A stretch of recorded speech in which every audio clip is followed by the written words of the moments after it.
We warned you at Syracuse, and you persisted. You took advantage of us at New Canaan to drive us out.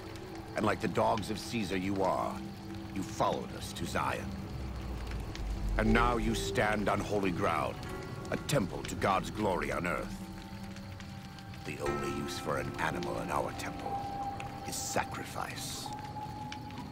Kale wachane conserva o. You understand me, don't you? Don't you? Outman.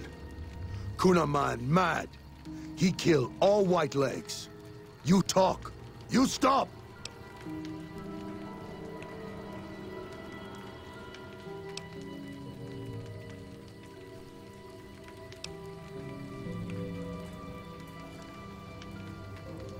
Him hear you.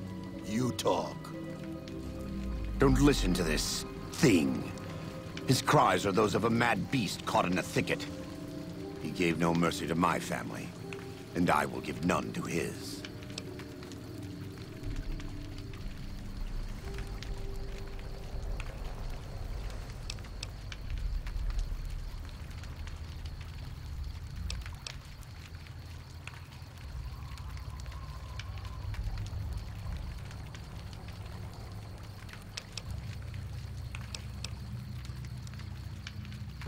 He has a debt to pay for what he's done, and I've come to collect.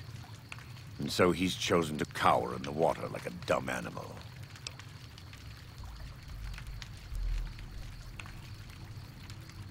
I am the right hand of the Lord, and the instrument of his vengeance.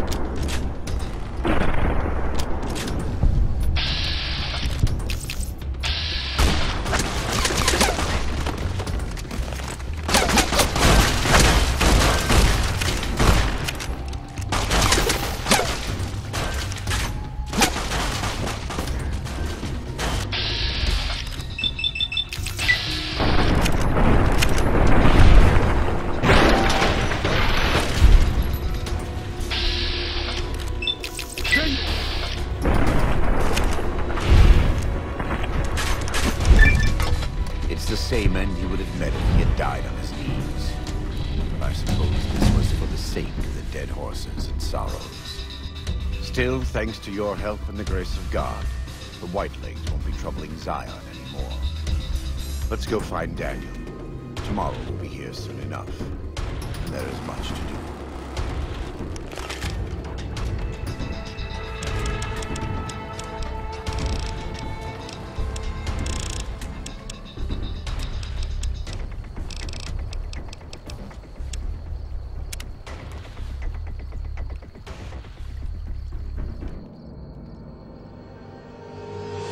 And so it was that the conflict between the New Canaanites and the Whitelegs was finally resolved. The courier's involvement had tipped the scale, shifting the fragile balance of power. Despite their defeat at Three Marys and the death of their war chief, the Whitelegs were determined to pursue the other New Canaanites. But when they finally tracked down their prey in Colorado, they discovered the tables had been turned. The Whitelegs who survived the New Canaanites' ambushes were hunted down by dead horses before they could reach the safety of the Great Salt Lake. When word of the Whitelegs' diminished numbers reached the 80s tribe, war was declared. And by year's end, the Whitelegs had been wiped out. The Sorrows fought beside Joshua Graham and the dead horses, eradicating the threat the Whitelegs posed to Zion. When the courier and Joshua Graham felled Salt upon wounds, their victory was celebrated with a great feast. The Sorrows' transformation from a peaceful, timid tribe into a proud and warlike people broke Daniel's heart. He tried to take solace in the knowledge that they would remain in Zion, but it was a small comfort. the Sorrow's innocence was lost. Having helped eradicate the Whitelegs from Zion, the Dead Horses returned to Dead Horse Point in triumph. They remained neutral toward the Sorrows, but as years went on, there were periods of competitive friction, even violence between the tribes.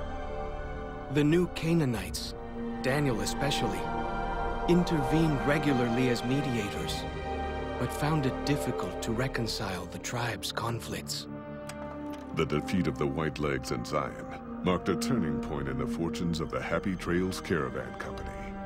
Every 2 months, the caravan met with the new Canaanites in Zion Valley to trade. Happy Trails soon returned to prosperity. The vigilance of the Sorrows and Dead Horses in defending southwestern Utah, initially startling to Happy Trails caravans, soon proved a blessing. The tribes united against the 80s, driving them back from Highway 50, and thus opening yet another trading route for Happy Trails caravans. Follows Chalk took the courier's words to heart and decided the big cities of the Mojave Wasteland and NCR were best left unexplored. Though he sometimes dreamed of distant lands, he continued to support his family at Dead Horse Point, and eventually, his wanderlust faded. Waking Cloud was distraught when she learned of her husband's death, but took comfort from her tribe and the compassion of the new Canaanites. She forgave Daniel for having concealed her husband's fate from her, and learned to accept his fate. When her grief faded, she took a husband from the Dead Horse tribe. At her bidding, he stayed close to home. Though the courier had stopped Joshua Graham from executing Salt Upon Rules, the war chief still fell in battle. The Whitelegs defeated at Three Marys. Joshua led the Sorrows and Dead Horses in tending to their comrades and burning the corpses of their foes. He continued to advocate militant opposition to the enemies of New Canaan, and showed little quarter to those he fought. And yet he was changed. He no longer reveled in the brutality and cruelty for which he had been known in his former life. His inner demons, if not extinguished, were at the least appeased. For years after the defeat of the Whitelegs, Daniel did his best to minister to the Sorrows' spiritual needs. Try as he might, he could not hold back the tribe's increasing militancy and reverence of Joshua Graham. Demoralized, he returned to his family and Dead Horse Point. His failures haunted him for the rest of his days. And with that, the courier walked out of the history of the tribes of Zion and back to the gathering storm of the Mojave Wasteland.